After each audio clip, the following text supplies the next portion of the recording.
Thank you so much for tuning in to another episode. This is part 3 of our series based on an episode of the popular podcast, The Magnus Archives. Each week we bring you scary stories from around the world, and I have another story to tell you today. So make sure you stick around to the end of this episode to hear it. Also, don't forget to join us over on our new channel. We're experimenting with some new content over there, which I think you'll really enjoy. So go check out the link in the description below. In the year 1572, in the mist-trapped hills of northern Bohemia, there stood a stone manor known only as Valdivar, the Wolf Court. It was a place seldom spoken of, even by those who lived in its looming shadow. Travelers avoided its winding path, and the peasants who toiled beneath its reach would not dare glance up at the narrow windows after nightfall. For within those cold, moss-covered walls lived a woman of such beauty and stillness that people swore she had been carved, not born. Her name was Lenka Naděje, and she was the last daughter of a dying noble line, one that had once feasted at the courts of kings, but now withered under debts and whispers. She was said to have hair like unspun flax and eyes the color of storm-washed stone. But more than her beauty, it was her silence that terrified even the boldest visitor. Lenka spoke rarely, and when she did, her words fell like snow-soft, slow, and deadly cold. She was wed at 17 to a man twice her age, Baron Victor Albrecht, a war-wrought noble with a limp and a fondness for cruelty. Ach! The marriage was arranged, as most were, and on the night of their union, the servants heard a scream that tore through the stone halls like a knife through flesh. Victor emerged alone, his hand wrapped in cloth, his eyes wide with a mix of triumph and terror. "She is spirited," he muttered, though his voice trembled. The Baron was never seen in daylight again. He dined alone, behind doors that locked from the inside. His flesh grew pale, and the few who caught glimpses whispered that he seemed thinner, hollow, even as if something inside him had begun to rot. Lenka, on the other hand, blossomed. Her cheeks flushed with health, her hair thickened like spring vines, and her figure, once delicate, became statuesque. She took long walks in the orchard, her bare feet trailing through the mud, and always with a strange calmness in her gaze, like a woman who had discovered a terrible, delicious secret. Visitors came and went, invited to the manor for elaborate suppers, only to return pale and silent, if they returned at all. One Jesuit scholar, Father Radislav, visited to catalogue the manor's famed library. He was found weeks later in a nearby brook, babbling nonsense, his tongue sliced neatly down the middle. No one dared speak Lenka's name after that. By the 3rd year, Victor had all but vanished. His voice was no longer heard through the walls. The servants whispered that he had fallen ill, but none were permitted inside his chambers. Lenka dined alone at the head of the great table, where a single silver dish was placed before her every night. Whatever was served there was carried in behind curtains, and never witnessed by any but her. The cook who prepared it left the manor shortly after, muttering prayers and refusing to touch meat again. Then came the 7th year. A storm blackened the skies for 3 days and nights, and when it cleared, Baron Victor's will was delivered sealed in his handwriting. Yet with a tremble unfamiliar to the notary, it left everything to Lenka: the land, the title, the library, and the bones. Because beneath the cellar floor, hidden behind a false wall, was a chamber lined with candles. In its center, a table made of stone, upon it, scraps of linen embroidered with Victor's crest, a jawbone still bearing teeth. And in the corner, a tall glass jar, filled with something red and congealed. When questioned by the court, Lenka smiled gently. "I fed him what he gave me," she said. "Only what he gave me." She was not imprisoned. There were no witnesses. No laws for such things. Only silence. And silence in those lands was law enough. Thus began the legend of the woman who consumed her husband one bite at a time, not in rage, not in hunger, but in ritual.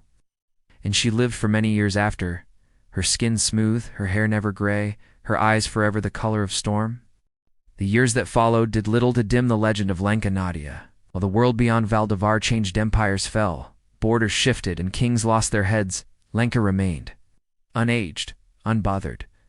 She walked the same orchard paths, now overgrown with ivy and wild apple, her bare feet never stained. The villagers swore she had not taken a breath differently in 30 years, and no one dared test it. But in 1607, a letter arrived, written in French, stamped with the seal of the Order of St. Eligius. It summoned Lenka to appear before an ecclesiastical tribunal in Prague. The letter cited alchemical heresy, flesh sorcery, and most unusually unauthorized interruption of the mortal chain. It was signed by Father Bastandor, name only known to those who studied forbidden manuscripts in the margins of holy texts. Lenka arrived at the tribunal not with a lawyer or escort, but alone in a traveling cloak sewn with patterns no one could name. Her voice, when she addressed the panel, was soft but carried. "You call it sorcery," she said. "I call it reciprocity." The tribunal pressed. They asked of Victor, of the cellar, of the rumors that she had taken more than a man's life, that she had taken his essence, layered it into herself through flesh and fire. Lenka never denied it. In fact, she leaned forward, her voice like silk drawn over glass, and said, "When a man consumes a woman, it is called marriage. When I do it, you clutch your rosaries." The court was silent. Then Father Bastin produced a relic from beneath his robe, a knife, black as obsidian, etched with the names of women long forgotten. "Do you know what this is?" he asked. Lenka blinked slowly. "Yes," she said. "It was meant for me." But I was faster. The room chilled, not from fear, but from something older, something primal. One of the monks fainted. Another wet himself. Bastin did not flinch. He placed the blade upon the table, and the candle beside it sputtered out. "What you did," he said, "was not alchemy. It was hunger dressed in lace." Lenka smiled, and for the first time in over 40 years she laughed. Not cruelly, not madly, but with deep satisfaction. "No," she whispered, "what I did was mercy. He was rotting inside. I preserved what was left. I made use of what men throw away. They could not charge her, not in a court of canon law, not without witnesses, not without laws to define the crime. But something had to be done, so they excommunicated her, not from the church, from time. By secret right, the tribunal erased her name from all records. Her existence was declared apocryphal, an anomaly unfit for linear memory. Her estate was seized, her lands burned. Ville-de-Var was razed to its foundations and salted. Her portrait was smuggled into a convent's vault, never displayed again. But Lenka did not resist. She simply vanished. And yet years later, in far-off cities Vienna, Krakow, even Lisbon, rumors whispered of a woman with storm-colored eyes and flaxen hair, who never aged and always dined alone. At the best inns, she paid in gold older than the land itself. At the worst, she left behind a servant who couldn't speak anymore. She became a myth, a curse, a warning whispered to newlyweds. Love her, or she'll preserve what's left of you. Still, the church could not leave it alone. Bastin, now aged and blind, compiled his findings into a secret codex de viventibus on the living ones. It catalogued beings like Lenka, those who had crossed the boundary of death without dying. In its first chapter, beneath a charcoal sketch of her face, he wrote, "She has eaten of the tree men fear. It's not the tree of knowledge, the one that grows from bone." And in the margin hastily scribbled, "She does not consume to survive. She survives to consume." The codex was hidden, then stolen, and found again in 1893, inside a London bookstore with no listed owner. It was warm to the touch. When the last rays of sun slant through stained glass windows, when evensong tolls and bats begin their endless flight, come closer, gather round the flickering candle, let the wind sigh tales through the gaps in the stonework. He had spent years tracking a legendary text rumored to have been stitched together from the skin of an innocent. Its pages, filled with blasphemous psalms and diagrams of impossible geometries, drove readers mad. And in 1938, amid the crumbling tensions of Europe, a German ethnography named Dr. Albrecht Voss began compiling reports on cannibalistic goddesses. In Eastern folklore, some truths are best left buried, some horrors best left unhallowed. Best leave now while you still can, for when she comes again, she will demand her due. Research led him to a handful of stories, local, contradictory, and riddled with superstition. But one figure recurred with unsettling consistency. She had different names. Pani Zysinia in Polish, Ova Nevasta, in Czech. And among the Roma, simply she who does not need salt. Dr. Voss dismissed it at first, until he received a parcel from an anonymous sender in Moravia. Inside was a single page, yellowed and brittle. At its center, a detailed drawing of a woman's face elegant, ageless, with storm-gray eyes and lips pressed in a knowing smirk. Beneath it, in Old Church Latin, Corpus Ios, non senescit, quia carnem, carnis servavit. Her body does not age, for she preserved the flesh of flesh. Voss's fascination turned to obsession. He followed trails through demolished estates, whispered in taverns near forgotten cemeteries, and bribed elderly priests for access to sealed baptismal registries. He compiled everything into what he called the consumption dossier, sprawling study not just of Lenka Naděje, but of the pattern she left behind. Because by then, Voss no longer believed she was singular. He believed she was a conduit. He mapped unexplained disappearances throughout Central Europe, noblemen vanishing from locked rooms, entire convents found empty with no sign of struggle, only a lingering scent of lilies and iron. He drew connections between them and sightings of a woman who never aged, who spoke all languages but claimed no country.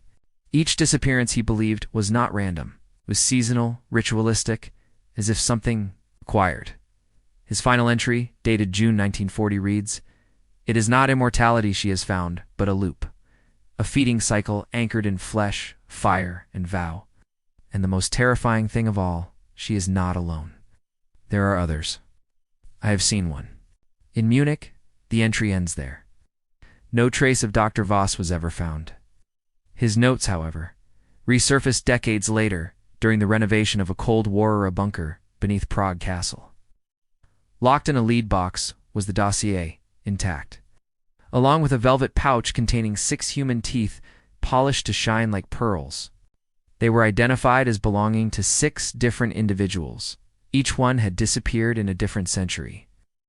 The dossier now sits sealed in the archives of a private European foundation dedicated to anomalous anthropology. It is never displayed. But one archivist, under condition of anonymity, claimed to have read its final page. It warned, "When she comes to eat, she does not hunt the weak.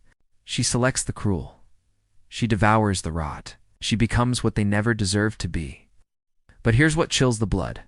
At the bottom of that final page, written in modern ink, were 6 words that no one in the foundation admitted writing. "She is closer now than ever." Now nearing 40, Rogozin grew desperate. He had scoured monasteries, fought with relic hunters, and bribed the Pope himself. All for naught. The book was lost.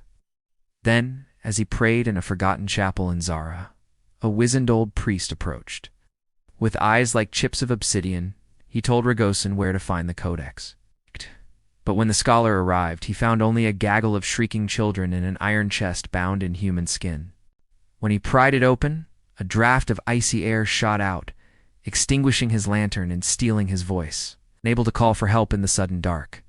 He fumbled for the source of the chill and found a leather-bound volume unlike any he had ever seen.